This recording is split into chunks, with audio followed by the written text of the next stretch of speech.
ఖతర్నాక్ వార్తలు పట్టుకొని నేను వచ్చేసిన. మరి అంతకంటే ముందుగాల హెడ్లైన్స్. హీరో వెంకటేష్ కుటుంబం మీద కేసు నమోదు. అస్సలు నమ్మబుద్ధి అయితలేదట ఫ్యామిలీ ఆడియన్స్ కు. బంగారం షాప్ లకు పోయి ఉంగరాలు ఎత్తుకుపోయిండు. సీసీటీవీ ఫుటేజ్ లా అడ్డంగా దొరికిండు. తెలంగాణలో లోక్సభ ఎన్నికలకు రోజులు దగ్గర పడుతున్న కొద్దీ అన్ని పార్టీల నడుమ మాటల పంచాయతీ మోపైందుల్లా. ఇప్పుడైతే మాజీ అధికార పార్టీ బీఆర్ఎస్కు అట్లనే తెలంగాణ బీజేపీ పార్టీల మధ్య నువ్వెంత అంటే నువ్వెంత అనే రేంజ్లా ఒక్కల మీద ఒక్కలు ఎట్లా గరమైతుర్రో చూడురోసారి.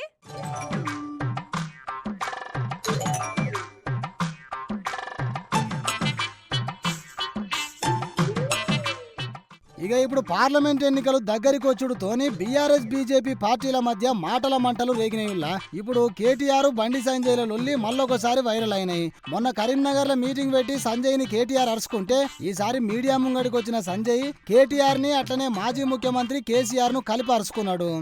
ఏ గ్రామానికి రాష్ట్ర ప్రభుత్వము గతంలో రాష్ట్ర ప్రభుత్వము ఎన్ని నిధులు చెప్పాలి దమ్ముందా నీకు? మేము చెప్తాం. ఏ గ్రామానికి కేంద్ర ప్రభుత్వం ద్వారా ఎన్ని నిధులు తీసుకొచ్చామో చెప్పడానికి మేము ధైర్యంగా ముందుకు వస్తున్నాం.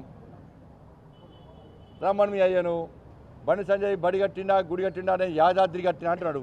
యాదాద్రిని వ్యాపార కేంద్రంగా చూసినటువంటి మూర్ఖుని నువ్వు. నేను మళ్ళీ చెప్తున్నా, ఇప్పుడు బీఆర్ఎస్ పార్టీ నుంచి పోటీ చేసే అభ్యర్థి మేధావి, చాలా పెద్ద మేధావి, ప్లస్ కేసీఆర్ కొడుకు, ఇద్దరు నాస్తికులు. వీళ్ళు ఇట్లా బొట్టు పెడతారు, అందరి ముందు నటిస్తారు, బయటికి పోయి బొట్టు చూసుకుంటారు వీళ్ళు, వాళ్ళిద్దరు అంతే. ఇక అట్లనే జీపీలకు బీఆర్ఎస్ ₹1 కూడా ఇయ్యలేదు అన్నాడు. కేంద్రం ఇచ్చిన నిధులను దారి మళ్లించిర్రు, సర్పంచులు అప్పులపాలయ్యిర్రు, సర్పంచుల ఆందోళనకు మద్దతు ఇస్తామన్న సంజయ్ సారు సర్పంచులతోని పని చేయించి బిల్లులు ఇయ్యలేదు. గత ప్రభుత్వం పేరు చెప్పి ఈ ప్రభుత్వం తప్పించుకోవద్దని హితవు పలికిండు సారు. సర్పంచుల సమస్యల మీద అడిగే హక్కు బీఆర్ఎస్ కు లేదు, సర్పంచుల పేరుతోని బీఆర్ఎస్ కొత్త డ్రామా మొదలు పెట్టింది అన్నాడు సారు. కేటీఆర్ అహంకారం తగ్గించుకోవాలని ఒళ్ళు దగ్గర పెట్టుకుని మాట్లాడితే మంచిగుంటదని గట్టిగానే అరుచుకున్నాడు. మరిగా చూడాలి దీని మీద కేటీఆర్ ఎట్లా రిప్లై ఇస్తాడు.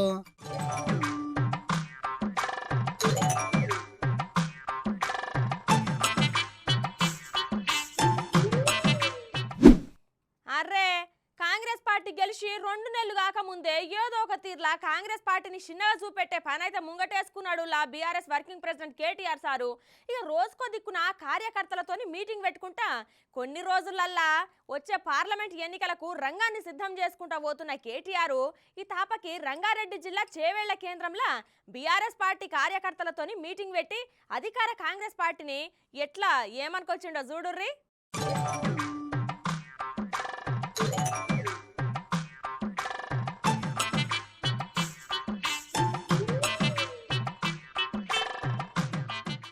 ఈసారి రంగారెడ్డి జిల్లా చేవెళ్ల కేంద్రంలో జరిగిన బీఆర్ఎస్ పార్టీ కార్యకర్తల విస్తృత స్థాయి సమావేశంలో మాట్లాడిన కేటీఆర్ సారు అందరూ కలిసికట్టుగా పనిచేయాలని చెప్పిండు.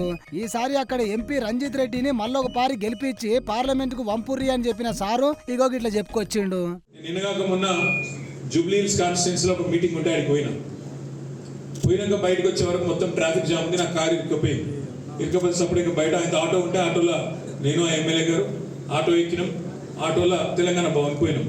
ముచ్చట పెట్టుకుంటూ పోయి నా తమ్ముడితో, ఏం పేరు తమ్మి అంటే అన్న నా పేరు శాతం రమేష్ అన్న. ఏ ఊరు అంటే హైదరాబాద్ 25 ఏళ్ళకి ఉండగా నాది ఆలేరు, అక్కడ మూటకొండూరు అనే ఒకటి ఉంటుంది ఊరు, ఆ ఊరు నాదే. మరి ఏమవుతుంది ఏం సంగతి అంటే మార్పు అని వేసినామన్నా మా గొప్పలే ఉంచుకున్నాడు అని చెప్పి అలా 6.5 లక్షల మంది ఆటో అన్న తమ్ముళ్ళు ఏ ఊరికైనా ఉండి మీరు ఆటో వాళ్ళకి ఇట్లా ఒకసారి ఇట్లా టచ్ అయింది అంతే, పొల్లు తిరుగుతాను ఇదేం మార్పు అయ్యారు అంటే ఏమైంది మీరు చూడు. ఇప్పుడు మీరు ఊళ్ళకి పోయి రైతులను అడుగురు, రైతుల దగ్గర కోరి మీరు ఇప్పుడు మా బాలరాజని చెప్పి అక్షర సత్యం వెనకగలి కృష్ణారెడ్డి చెప్తుండే ఇప్పుడు నాకు చెవుల అన్న నిన్న సేవలలో పొద్దున 10:30 కరెంట్ పోయిందంటే సాయంత్రం 5 గంటలకు వచ్చిందా, 5 గంటలకు వచ్చిందని చెప్తుండే. నేను నిన్న సిరిసిల్ల పోయినా. సిరిసిల్లలో మా దగ్గర ఒక మండలం ఉంటుంది ఎల్లారెడ్డిపేట. ఆ మండలం సోదరులు అందరం ఇట్లా లోపల కూర్చున్నాము. 150-200 మంది ఉంటే హాల్ లోపల కూర్చొని ముచ్చట పెట్టుకుంటున్నాం. ఇక మరి ఎలక్షన్ ఉంది కదా ఎట్లా చేద్దాం ఏం సంగతి అలా తమ్ముళ్ళు చెప్తారు. అన్న మొదటిసారి మోటార్ కాలిపోయింది అన్న, 10 ఏళ్ళల్లో మోటార్లు కాలు చాలా అయింది, నా ఒక్కందే కాదు చాలా మందికి చాలా అయింది, ఓల్డేజ్ సమస్యలు చాలా అయినాయి, మోటార్లు కాలు మళ్ళీ మొదలైంది అన్న అన్నాడు. అంటే నేను మరి నా మెజారిటీ 60,000 తగ్గించారు కదా తమ్మి, మార్పు మంచుకున్నది అని నేను అడిగాను. మీరు కూడా ఏమన్నారంటే ఊళ్ళలోకి పోతే అడుగురి అవుతాం మార్పు అంటారు కదా, మార్పు మంచిగుందా అని అడుగురు. రైతులు ఇలా ఫోన్లు చూసుడు బంద్ చేసారు, ఫోన్లు చూస్తలేరు ఇక. 2 ఎకరాల కాడికి వచ్చింది రైతు బంధు. ఇక ముంగడికి పడదో ఏమవుతుందో ఎక్కలేదు. కానీ ఇన్నరు పాపం పెద్ద పెద్ద మాటలే. రేవంత్ రెడ్డి గారు ఏమన్నారు చెప్తా రేవంత్ రెడ్డి గారు ఏమన్నారు ఎలక్షన్ ముందు, కేసీఆర్ బిచ్చమేసినట్టు 10,000 ఎత్తున్నావు, మీరు ఆగురు రాగురు 9 తర్వాత నేను వస్తూనే ఉన్నా, 15,000 ఇప్పుడు తీసుకోకుండా తెల్లారి 15,000 ఇస్తాను. పడ్డా మరి 15,000. ఆ 15,000 వీటిని కానీ ఉన్న 10,000 పడతారు. ఇప్పుడు అందరు అందుకే రైతులు ఒకరు మొగాలు చూసుకుంటారు. నిన్న మొన్న దగ్గర అడుగుతున్నారు, అరే నీకు కొట్టదా అంటే నీకు కొట్టదా. ఇప్పుడు ఏమైంది, ఇక అడుగుడు బంధు ఎప్పుడు పడితే అప్పుడే పడుతుంది, ఏదో ఏ స్టాల పెడితే ఎప్పుడో ఒకప్పుడు అని ఇడిచిపెట్టింది. వాళ్ళు రైతులు గరం ఉన్నారు ఊళ్ళలో. తెలుస్తుంది మార్పు ఏమైందో తెలుస్తుంది. అవు రామన్న, కాంగ్రెస్ వాళ్ళేమో మీరే మొత్తం తొర్రి పెట్టిర్రు అని అంటున్నారు. అయినా కొత్త సంసారం జర టైం పడుతుంది కదన్న, తొందర పడకుర్రి. ఇక తర్వాత మాట్లాడుకుంటా ఎప్పట్లెక్కనే మళ్ళోపారి సారు లోపల కాంగ్రెస్ పార్టీ మీద ఉన్న అక్కసును బయట పెట్టిండులా.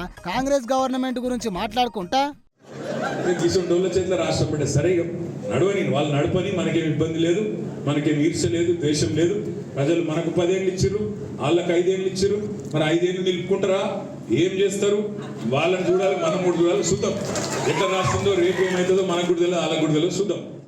రామన్న, నిజంగా కాంగ్రెస్ పార్టీ 5 ఏళ్లు అధికారాన్ని నిలబెట్టుకుంటుందా లేదా అన్నది పక్కకు పెడితే, మీకైతే ఎప్పుడు ఈ గవర్నమెంట్ ను కూలగొట్టి గద్దెనెక్కుదామా అని గట్టిగానే ఉన్నట్టున్నది కదా అన్న.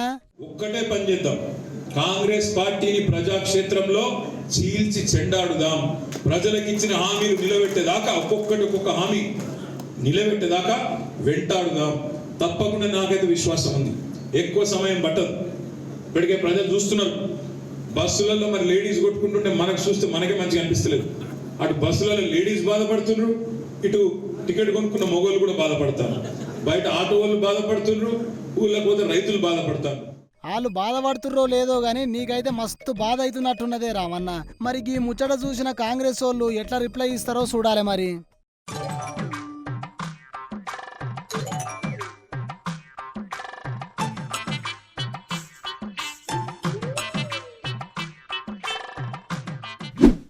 సినిమాలల్లా ఎన్నోసార్లు పోలీస్ ఆఫీసర్ లెక్క చేసి రౌడీ గుండెగాళ్ళని పట్టుకొని లోపటేసి న్యాయానికి న్యాయం చేసిన మన హీరో విక్టరీ వెంకటేశం సారు ఇక రౌడీ గుండెగాళ్ళ లెక్కనే ఈ సార్ను వాళ్ళ ఓళ్లను లోపలేయమని కోర్టు ఆర్డర్ వేసిందుల్లా.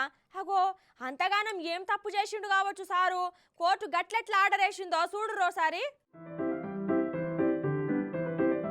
ఇక గిన్ని దినాలు తెలుగు సినిమా లోకంలో ఒక ఫ్యామిలీ హీరోగా చేసి అబ్బా నాకొచ్చే మొగడు కూడా గిట్లనే ఉంటే బాగుండు అని ఆడోళ్ళు అనుకునే కాడికి పోయిన హీరో వెంకటేశం సారు వరుస హిట్లు కొట్టుకుంటా విక్టరీని ఇంటి పేరు చేసుకున్నాడు కదా. తెలుగు తెర మీద గింత మంచి పేరు సంపాదించుకున్న వెంకటేశం సారును కోర్టు ఇప్పుడు ఎందుకు కటకటాల లోపలికి పంపనికే చూస్తుందంటే, ఇక విక్టరీ వెంకటేష్ అట్లనే వాళ్ళన్న సురేష్ బాబు కలిపి ఒక దగ్గర జాగున్నది. దాన్ని నందకుమార్ అనేట ఆయనకు కొన్ని రోజులు కిరాయికి ఇచ్చిర్రు. ఇక అక్కడ నందకుమార్ రెస్టారెంట్ ను పెట్టుకుని నడుపుతుండు. అయితే కొన్ని వద్దుల తర్వాత సురేష్ బాబు ఆయన వాటాను గదే నందకుమార్ కు అమ్ముతా అని చెప్పి 3 కోట్ల అడ్వాన్స్ తీసుకుని అగ్రిమెంట్ చేసిండట. అయితే పక్కనే ఉన్న వెంకటేష్ ది కూడా అమ్ముర్రి అని అడిగితే, ఇప్పుడు నేను అమ్మను, కావాలంటే గిట్లనే కిరాయికుండు, ఒకవేళ నేను అమ్మితే గనక నీకే చెప్తా అని చెప్పి ఒక లీజ్ అగ్రిమెంట్ కూడా రాసుకున్నారట. అంత మంచిగానే ఉన్నది అనుకునే టైం కు సినిమాల విలను ట్విస్ట్ ఇచ్చినట్టు ఇక్కడ వెంకటేశం సార్ అన్న సురేష్ బాబు సార్ ఇచ్చిండు ట్విస్ట్. ఎట్లనైతే నందకుమార్ కి అగ్రిమెంట్ చేసిండో అట్లనే ఇంకొకరికి కూడా అగ్రిమెంట్ చేసి పైసలు తీసుకున్నాడట. అరే గిట్లెట్లా మోసం చేస్తావని నందకుమార్ నాంపల్లి కోర్టులో ఒక కేసు పెట్టిండట.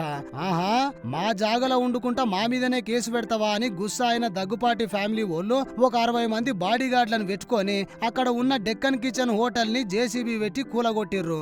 అట్లనే అందులో కోట్ల విలువ చేసే సామాన్లు గిట్లా పట్టుకపోయిర్రు. ఏం లేదన్నా 20 కోట్ల ఆస్తి నష్టం చేసిర్రు అని ఇంకో కేసు పెట్టుడుతోని ఈ ముచ్చట సీరియస్ గా తీసుకున్న నాంపల్లి కోర్టు నటుడు వెంకటేష్, రానా, అభిరాము, సురేష్ ల మీద కేసు పెట్టి లోపలేయమని చెప్పిందట పోలీసులకు. అయితే ఈ ముచ్చట గిట్లుంటే మొన్న 3 దినాల కింద ముఖ్యమంత్రి రేవంత్ రెడ్డి సార్ ను గిందు కోసమే కలిసిరు అన్నదమ్ములు అని ఫిలిం నగర్ లా మస్తు చక్కర్లు కొడుతుంది ముచ్చట. మరి చూడాలే ముందు ఏమైతుందో ఏమో అని.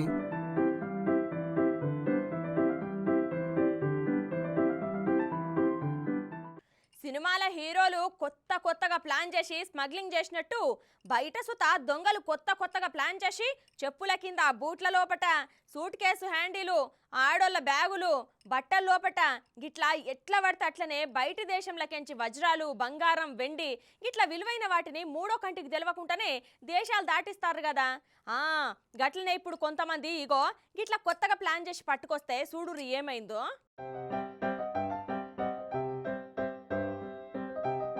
ఇగో ఏదో పార్సల్ డబ్బు ఉన్నట్టున్నది, అగో ఇప్పుతున్నాడు.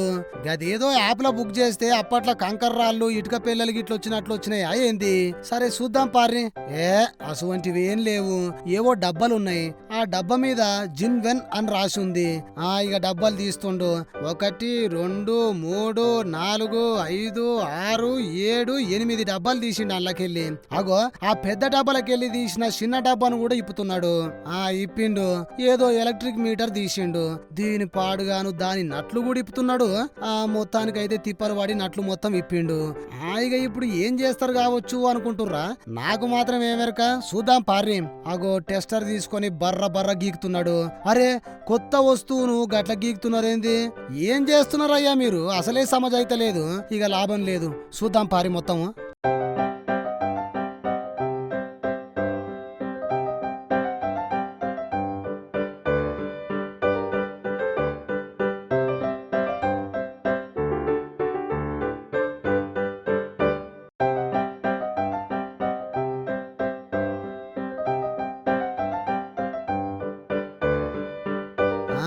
చూసిర్రా కథ?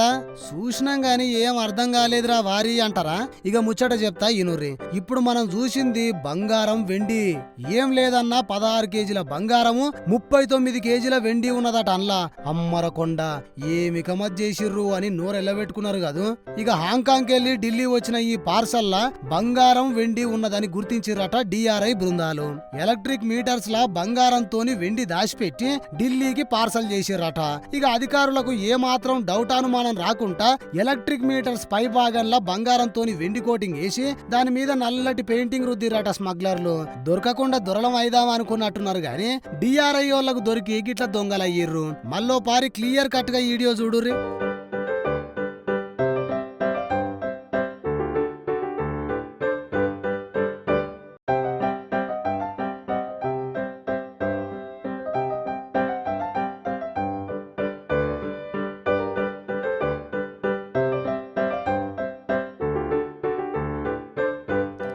చూసిరుగా. ఇక గిది గిట్లుంటే గీడ చూడుర్రి కథ ఎట్లున్నదో.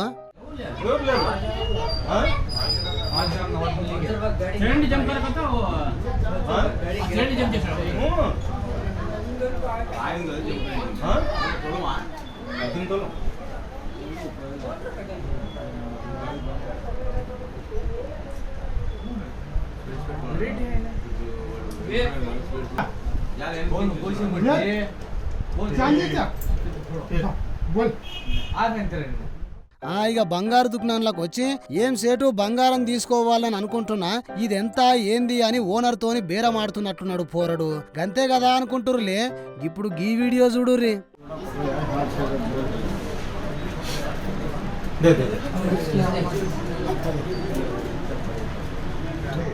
చూసిరా, అక్కడ ఇక్కడ ఎవ్వరు లేని చూసి బంగారం తీసుకొని ఉడాయించిండు. చూడనికే ఎంత ముద్దుగా చదువుకున్నావు లెక్కున్నావు గారా పోరడా. గిదేం పాడుపడ్డ పనిరా నీకు. ఇక ముచ్చటేందంటే అనంతపురం జిల్లా రాయదుర్గం పట్టణం తహసీల్దార్ రోడ్లో ఉన్న MK జ్యువెలరీ షాప్ లా జనాలు ఎవ్వరు లేని టైం లాగి బట్టేబాజ్ గాడు 25,000 విలువగాల 2 ఉంగరాలను తీసుకొని ఉడాయించిండట. అరే ఓ వారి CCTVలల్లా ముద్దుగా కనపడుతున్నావు. ఏడుదాకా తప్పించుకొని పోతావు తమ్మి. ఇక పోలీసోళ్ళు వేట షురూ చేసిర్రు. నువ్వు పాతాళంలోకి పోయినా పట్టుకొని తీరుతారు. ఇయ్యి మన ఖతర్నాక్ వార్తలు. రేపు మళ్ళా తిరిగి ఇదే అలా కలుసుకుందాం. అంతవరకు నమస్తే.